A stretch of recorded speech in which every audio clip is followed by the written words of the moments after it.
Hello hi అండి, నమస్తే. Welcome back to my channel Wonderla cooking ఛానల్లో పార్ట్ 1లో బోటి కర్రీ ఎలా వండాలో వాటికి కావాల్సిన పదార్థాలు ఏంటి అని చూపించిందండి.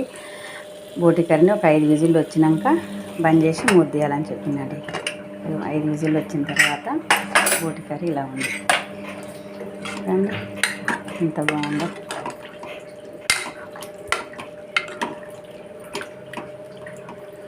ఇట్లా గ్రేవీ ఇట్లా రావాలి, ఇట్లా ఉండాలండి. కొంచెం కొత్తిమీర వేసుకోవాలండి. ధనియాలు, లవంగాలు, ఇలాచి, దాల్చిన చెక్క, ఉల్లిపాయలు వేసి దంచిన మసాలా అండి కొంచెం వేసుకోవాలి. కొంచెం వేసి స్పెషల్ వేడి వేడి అన్నం మా లంచ్లోకి ఈ కర్రీ అండి.